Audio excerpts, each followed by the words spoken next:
Hello learners. आज मैं वो बता दूंगा कि जावा में जैसे इंस्टॉल करने के बाद उसमें पाथ सेट कैसे करते हैं। Because from a freshers point of view जो लोग पहली बार जावा इंस्टॉल करते हैं वो लोग के लिए ये थोड़ा सा एक दिक्कत वाली बात है। इंस्टॉलेशन तो कोई दिक्कत नहीं है, इंस्टॉलेशन नॉर्मली हो जाता है। बट इंस्टॉल करते टाइम ये आपको जरूर ध्यान रखना है कि इंस्टॉल हो कहाँ पे रहा है। जैसे बाय डिफॉल्ट क्या होता है, सी ड्राइव में प्रोग्राम फाइल्स के अंदर हम लोग का रहता है जावा करके folder. If you can find it तो फिर कहीं पे भी जाके जे दबा दो तो जावा फोल्डर के अंदर यहाँ पे आ जाएगा। उसके अंदर देखना जेडीके इंस्टॉल होता है। जैसे मेरे यहाँ पे 1.8 इंस्टॉल्ड है, ठीक है। मेरे में 1.11 भी है, 20 भी है, वो सब कहीं और पे इंस्टॉल्ड है। तो ये 1.8 के अंदर यहाँ पे हम लोग देखेंगे एक बिन नाम का फोल्डर है। एक्चुअली ये बिन नाम का फोल्डर जो होता है इसी के अंदर ही हर एक हम लोग को फाइल्स मिल जाता है जो जावा का प्रोग्राम कंपाइल रन वगैरह करने के लिए यूज होता है। फॉर एग्जांपल जैसे जावा सी, ये हम लोग का जावा का कंपाइलर को कॉल करता है। एक जावा करके होता है जो जेवीएम को कॉल करता है रन करने के लिए प्रोग्राम। आगे में चल के सॉफ्टवेयर वेबसाइट्स वगैरह तैयार करना है, सॉफ्टवेयर के लिए खासकर ये जार फाइल वगैरह बनाया जाता है। तो ये वही जावा आर्चिव या आर्काइव फाइल्स, ये जार फाइल है। 1.8 तक यहाँ पे एक एप्लेट करके एक कंटेक्स्ट होता था, तो एप्लेट को रन करने के लिए एक ब्राउजर दिया गया था एप्लेट व्यूअर करके। ये हर एक चीज यहाँ पे आपको मिल जाएगा। जैसे एडवांस नेटवर्क प्रोग्रामिंग होता है, जैसे हम लोग का आरएमआई, तो आरएमआई के लिए ये चीज यूज होता है। यहाँ पे काफी सारे चीजें रहता है। तो बेसिकली क्या होता है, हम लोग ये पाथ सेट करना चाह रहे हैं। Now the first thing is path set करना ही क्यों रहता है। क्या होता है, हम लोग का जेडीके यहाँ पे इंस्टॉल हुआ है, उसके अंदर बिन, और जिसके अंदर हम देख सकते हैं कि यहाँ पे जावासी करके इसका कंपाइलर होता है। बट ये कंपाइलर है यहाँ पे, एंड से फॉर एग्जांपल हम लोग कहीं और पे प्रोग्राम बना रहे हैं। से फॉर एग्जांपल हम लोग डी ड्राइव में, ई ड्राइव में कहीं पे और पे प्रोग्राम बना रहे हैं। जब सीएमडी खोल के वहां पे जाके उसको कंपाइल करेंगे, so how will be they be able to find the JV Java सी जो जावा का कंपाइलर को कॉल करेगा। तो वो लोग जावा का कंपाइलर को कैसे कॉल करेगा, है तो कहीं और पे। जावा सी है यहाँ पे और हम प्रोग्राम कहीं और पे बना रहे हैं।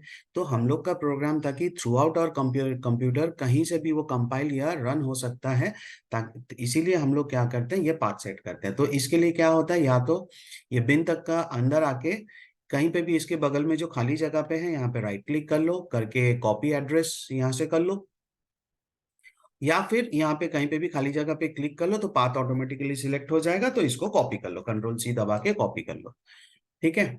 ना once this is done, after that क्या करना है, ये दिस पीसी आपको दिखेगा तो इसके ऊपर राइट क्लिक करो। राइट क्लिक करके यहाँ पे प्रॉपर्टीज, प्रॉपर्टीज जैसे ही क्लिक करेंगे ना तो अलग से एक पूरा विंडो खुलेगा। यहाँ पे एक चीज आएगा एडवांस सिस्टम सेटिंग्स। नाउ आपके पास अगर विंडोज 7 तक का है तो फिर वो चीज आपको दिखेगा यहाँ पे लेफ्ट साइड में, यहाँ पे दिखेगा एडवांस सिस्टम सेटिंग्स करके। यहाँ पे 4 लिंक रहता है, उसमें से लास्ट लिंक वही मिलेगा। अभी विंडोज 10 का अपग्रेडेड वर्जन जैसे रहता है जो मेरे पास है, तो यहाँ पे राइट साइड में यहाँ पे आपको 6 लिंक मिलेगा, उसमें से last second last link, fifth वाला जो लिंक है एडवांस सिस्टम सेटिंग से मिलेगा। विंडोज 11 अगर है आपके पास तो फिर यहाँ पे ये बीच में ये वाला एक बटन मिलेगा advance system settings. Main concern है ये एडवांस सिस्टम सेटिंग्स को ध्यान रखना है। इसको जैसे ही क्लिक करेंगे they will pop up another window. ये जो डायलॉग बॉक्स है यहाँ पे आपको सबसे नीचे में मिलेगा एनवायरमेंट वेरिएबल्स। एनवायरमेंट वेरिएबल्स को जैसे ही क्लिक करेंगे ये चीज खुल के आता है ना। ऊपर में भी कुछ कुछ लिखा रहता है, नीचे में भी कुछ कुछ लिखा रहता है। अब this is totally up to you, आपका सिस्टम है, आप डिसाइड करो कि आपको ऊपर में करना है कि नीचे में करना है। दोनों में डिफरेंस क्या है, यहाँ पे साफ साफ दिख रहा है कि जो पर्टिकुलर यूजर से आप लॉग इन किए अपने डेस्कटॉप पे, तो अपने यहाँ पे तो इसको ये उसी के लिए वो पाथ सेट करेगा। नीचे में अगर करोगे तो सभी के लिए करेगा। Now what's the difference, Windows जब लोड होता है ना, तो जैसे हम लोग प्रोग्राम में कोई वेरिएबल्स बनाते हैं, उसका मेमोरी एलोकेट होता है, ठीक वैसे विंडोज जब लोड होता है नीचे में ये जितना भी वेरिएबल्स है वो क्या होता है, वो अपने मेमोरी में लोड करता है। और अगर ऊपर में करते हैं तो जब डेस्कटॉप पे लॉगिन करते हैं, तो जब हम लोग अपना यूजर नेम से वहां से लॉगिन करते हैं ना, तब ये वाला चीज यहाँ पे हम लोग का क्या रहता है, ये वाला चीज वो अपने वेरिएबल में मेमोरी में लोड करता है ये सब वेरिएबल्स, ठीक है। तो अल्टीमेटली लोड तो होना ही है, तो इसलिए नीचे में करो चाहे ऊपर में करो। जनरली हम लोग के घर के सिस्टम में एक या दो ही यूजर रहता है, तो इसलिए बोल रहा हूँ कोई फर्क नहीं पड़ता है, आप ऊपर में करो चाहे नीचे में करो। ना ऊपर में करो चाहे नीचे में करो, ये चीज जरूर देख लेना ये पाथ नाम का कोई वेरिएबल है कि नहीं, क्योंकि ऑपरेटिंग सिस्टम इसी नाम से ही पहचानता है।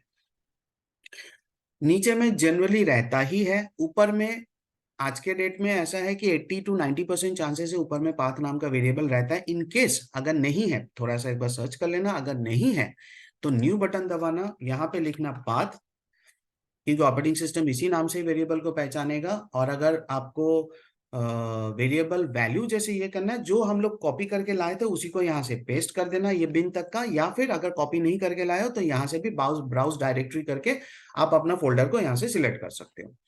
ठीक है, फिर ओके कर देना। अभी मैं फिलहाल कैंसिल कर रहा हूँ क्योंकि मेरे में ऑलरेडी पाथ नाम का वेरिएबल है, और अगर पाथ नाम का वेरिएबल जैसे नहीं था तो हम लोग न्यू बटन दबाए थे तो ये आया था। और अगर पाथ नाम का वेरिएबल ऑलरेडी है तो उसी को सिलेक्ट कर लेना, करके एडिट करना है, ऑब्वियसली हम लोग को एडिट करना है। तो यहाँ पे क्या करना है आपको, जैसे ये विंडो खुलेगा यहाँ पे न्यू बटन दबा के वही जो पाथ को कॉपी करके लाए थे उसी को पेस्ट कर लेना, या फिर अगेन यहाँ से ब्राउज करके आप उसको ले सकते हो। अब यहाँ पे जैसे ऑलरेडी मेरे पास है तो सेकेंड टाइम भी लिख देंगे तो कोई दिक्कत नहीं है, यहाँ पे कोई प्रॉब्लम नहीं है। जैसे मेरा क्या होता है, मेरा क्लासेस में किसी ग्रुप में मैं किसी बैच में मैं ऊपर में दिखाया हूँ, किसी बैच में नीचे में दिखाया हूँ, तो मेरा दोनों जगह पाथ सेट है, तो इट डजेंट मैटर डिफरेंस। तो यहाँ पे न्यू बटन जैसे ही दबा रहे हैं तो यहाँ पे आ जा रहा है, वहां से आप उसको पेस्ट कर लो। ठीक है, जैसे नीचे में भी देखो, यहाँ पे अगर आप देखोगे तो फिर यहाँ पे भी मेरे में ये पाथ सेट है। ठीक है, तो ये चीज कोई इशू नहीं रहता, यहाँ पे भी करना चाहते हो तो सेम वही लुक्स रहता है, यहाँ पे भी करोगे तो यहाँ पे भी वही कंट्रोल वी दबा के उसको पेस्ट कर लो, पाथ को ओके कर लो। Okay, okay. And the last thing, ये जब पाथ सेट हो गया, हाउ डू यू चेक कि पाथ सेट हुआ कि नहीं है? नाउ आप क्या करो, सीएमडी खोल लो। सीएमडी खोलने के बाद सिर्फ इतना सा लिखो जावा सी। ये क्या होता है, जावा का कंपाइलर को कॉल करता है। अब हम लोग साथ में कोई प्रोग्राम का नाम लिख नहीं रहे, तो इन दैट केस क्या होता है, जावा सी लिख के जैसे एंटर मारते हैं तो फिर ये जावा सी का जितना भी ऑप्शन है वो सब दिखा देगा। अगर वो ऐसा पूरा दिखा रहा है, लाइक से ऐसा पूरा ऑप्शन सब दिखा रहा है, तो मतलब हम लोग का पाथ सेट ढंग से हो गया है, it is completed.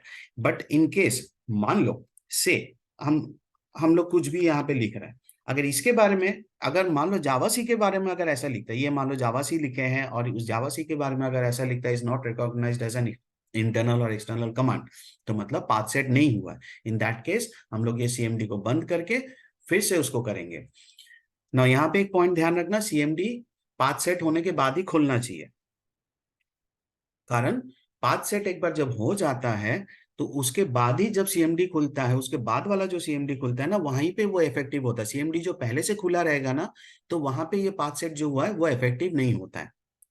I hope you like this video, ये और आपको जावा का पाथ सेट करने में आपको हेल्प करेगा। Thank you.